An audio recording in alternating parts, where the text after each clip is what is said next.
कहा था कि 100 में 90 शोषित हैं, शोषितों ने ललकारा है, धन धरती और राजपाट में 90 भाग हमारा है। तो जिसकी जितनी संख्या भारी उसकी उतनी हिस्सेदारी। देश में जातीय जनगणना होगी और जातीय जनगणना जब होगी तो पता चल जाएगा कि कौन से जाति की कितनी आबादी है, जिसमें कोई पांडे है, कोई तिवारी है, कोई शुक्ला है, कोई ओझा है, कोई चौबे है। गाली कहाँ से दे रहे हैं? अरे आप बोल रहे हैं ना, समर्थन करना तो गाली हुआ, बहुजनों का कोई समर्थन कर रहा तो गाली हुआ।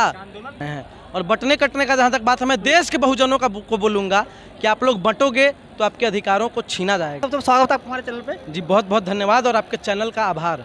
नेता जी, मेरा सवाल आपसे ये है कि जैसे आपने देखा कि यूपी में सरकार है योगी जी की, बीजेपी सरकार है, तो योगी जी ने बोला था अभी बीच में कि बटेंगे तो कटेंगे, तो इस पर क्या राय है आपकी? मैं कहूँगा कि योगी आदित्यनाथ जी बिल्कुल गलत बात बोल रहे हैं। और बंटने कटने का जहाँ तक बात है, मैं देश के बहुजनों को बोलूँगा कि आप लोग बंटोगे तो आपके अधिकारों को छीना जाएगा। उन्होंने इस पर बहुजनों को नहीं बोला है, उन्होंने पूरे कौम के लिए बोला है। मैं उनके बयान पर टिप्पणी दूंगा ही नहीं, मैं उनके बयान से थोड़ा भी इत्तेफाक नहीं रहता हूँ। वो साधु भी नहीं है जहाँ तक बात है। ऐसा क्यों मानते हैं आप? इसीलिए मानते हैं क्योंकि जो साधु रहता है उसमें क्रोध नहीं होता है, उसके पास मूर्खता नहीं होती है। जो साधु रहता है उसके पास न क्रोध रहता है, न रोने के लिए आंसू रहते हैं, न हंसने के लिए कोई वजह रहती है। एक साधु होता है। लेकिन अभी जो साधु बन के बैठे हुए हैं सत्ता में, वो साधु नहीं है, साधु के भेष में लुटेरे हैं देश में। और ये लोग देश को लूटने का काम कर रहे हैं, देश को बर्बाद करने का काम कर रहे हैं। उन्होंने अभी जो बांग्लादेश में वो जो प्रोटेस्ट हुआ था कि मतलब हिंदुओं पर अत्याचार हुआ था बांग्लादेश, तो उसको लेकर के उन्होंने कहा था कि अगर बटोगे तो कटोगे। मैं उनके बयानों से थोड़ा भी इत्तेफाक नहीं रखता। क्यों नहीं? आप देखिए, क्योंकि वो उत्तर प्रदेश में चुनाव हारे हैं, इसीलिए बिलबिलाए हुए हैं अभी। अच्छा। और कोई कारण नहीं है। और कुंठा के कारण कुछ भी बोल रहे हैं, अलर बलर कुछ भी बके जा रहे हैं। तो इनको बकने दीजिए, हम थोड़ा भी इत्तेफाक नहीं रखते हैं। लेकिन हिंदू समाज तो पूरा सपोर्ट कर रहा है इस बात का। कहाँ सपोर्ट कर रहा है? अगर सपोर्ट करता तो वोट देता भाजपा को। नहीं सपोर्ट कर रहा है। आप देखिए, अगर हिंदू समाज पूरा का पूरा भाजपा को वोट देता तो फिर अभी सरकार बन गई रहती मोदी जी की। 303 सांसद फिर से आते, लेकिन 240 पर रोक दिया गया। ये देश की बहुजन एकता थी। आप देखिए, भाजपा के वहाँ पे कितने सांसद हैं? 34 सांसद हैं ना उत्तर प्रदेश से, और उत्तर प्रदेश से एक सांसद है चंद्रशेखर रावण नगीना से। एक भी भाजपाई बोल पाता है उनके खिलाफ? आप बताइए, बोल पाए तो? जब संसद भवन में भाषण चल रहा था ना, तो नरेंद्र मोदी जी को लगभग 50 लाख लोग देख रहे थे। राहुल गांधी जी को 75 लाख लोग देख रहे थे, और चंद्रशेखर रावण जी को 90 लाख लोग देख रहे थे। तो चंद्रशेखर रावण जी की लोकप्रियता देखिए और अब नरेंद्र मोदी जी की लोकप्रियता देखिए। चंद्रशेखर रावण जी युवा हैं और हम भी युवा हैं। और एक बात आपको बोलना चाहिए कि तलवारों के साय पर इतिहास हमारा पलता है। जिस ओर जवानी चलती है उस ओर जवाना चलता है। तो हम भी नौजवान हैं, चंद्रशेखर रावण जी भी नौजवान हैं, और सारे नौजवान आजाद समाज पार्टी के साथ चंद्रशेखर रावण जी के साथ कंधे में कंधा मिला के एक साथ चलेंगे। अच्छा, नितेश पांडे बिहार से चल के दिल्ली क्यों आए आज? नितेश पांडे बिहार से चल के दिल्ली इसलिए आए हैं क्योंकि हक और अधिकार की लड़ाई में निमंत्रण नहीं मांगे जाते। हक और अधिकार की लड़ाई में निमंत्रण नहीं मांगे जाते। जिसका जमीर जिंदा होता है वो खुद ब खुद चलाता है, और अमितेश पांडे का जमीर जिंदा, इसलिए अमितेश पांडे यहाँ आया है। तो इसका मतलब बिहार से संपूर्ण क्रांति ट्रेन से जनरल डिब्बे में सफर करके सुबह 9 बजे यहाँ पहुँचा है, और उसके बाद तुरंत फ्रेश हुआ जैसे तैसे और जल्दी से यहाँ पे आ गया। तो इसका मतलब अब बाकी आपकी जो कौम है उसको आप गाली दे रहे हैं, इसका मतलब? गाली कहाँ से दे रहे हैं? अरे आप बोल रहे हैं ना, समर्थन करना तो गाली हुआ। बहुजनों का कोई समर्थन कर रहा तो गाली हुआ।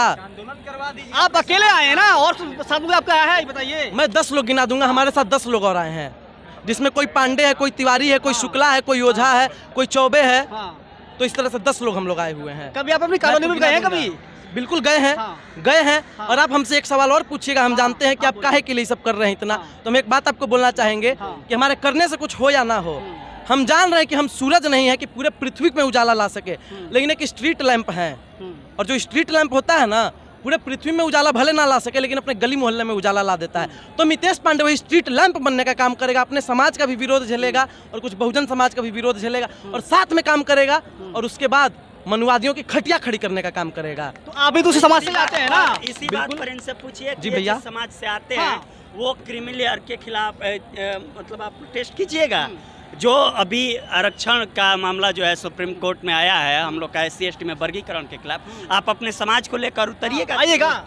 देखिए, वर्गीकरण का जो मामला है ये बिल्कुल गलत है, वर्गीकरण नहीं होना चाहिए। नहीं, और अमितेश पांडे भी इसका विरोध करता है, और हमारे समाज के लोगों के बीच में मैं गया हूँ और आगे भी जाऊंगा और उनको समझाऊंगा कि ये गलत है। आप लोग भी इसके खिलाफ जो हो सके, अगर आप बोल सकते हैं तो बोलिए, लिख सकते हैं लिखिए, नहीं तो ट्वीट कर सकते हैं तो ट्विटर पर ट्वीट कीजिए, इंस्टाग्राम पे लिखिए, वीडियो बनाइए। जैसे भी सोशल मीडिया एक बहुत बड़ा माध्यम है। जुडिशरी सेक्टर में जो कोलिजम सिस्टम लागू है, गलत है आप- कोलिजम सिस्टम। आप ये बताइए कि आप अपने समाज को जाकर ये बताइएगा कि जो वर्गीकरण माननीय सुप्रीम कोर्ट ने SC/ST के आरक्षण में लेकर किया है, वही वर्गीकरण सुप्रीम कोर्ट में होना चाहिए। क्योंकि सुप्रीम कोर्ट में देख रहे हैं कि जब से सुप्रीम कोर्ट का निर्माण हुआ है, उस समय से लेकर अभी तक कौन लोग वहाँ बैठे हुए हैं? या एक सेकंड, आप हमारे बड़े भाई हैं, 2 मिनट हमारी बात आप सुनेंगे। जी, कॉलेजियम सिस्टम कैसे खत्म होगा? जब देश में जातीय जनगणना होगी, जी। और जातीय जनगणना जब होगी तो पता चल जाएगा कि कौन से जाति की कितनी आबादी है।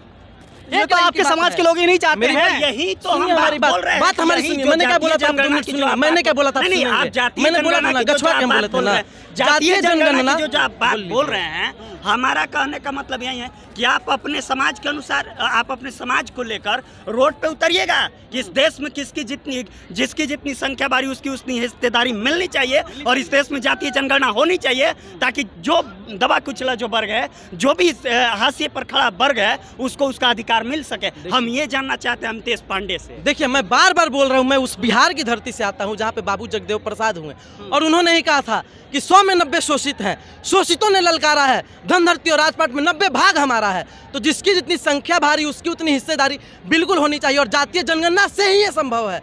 और मैं बार बार कह रहा हूँ कि जातीय जनगणना तभी संभव हो पाएगी जब इंडिया गठबंधन की सरकार इस देश में आ पाएगी। क्योंकि ये जो एनडीए की सरकार है, ये मनुवादियों की सरकार है। ये बिल्कुल भी नहीं चाहती कि देश के दलित वर्ग का विकास हो, देश के आदिवासी वर्ग का विकास हो, ओबीसी का विकास हो, या फिर देशवासियों का विकास हो। मैं आपको बता देना चाहूँगा, ये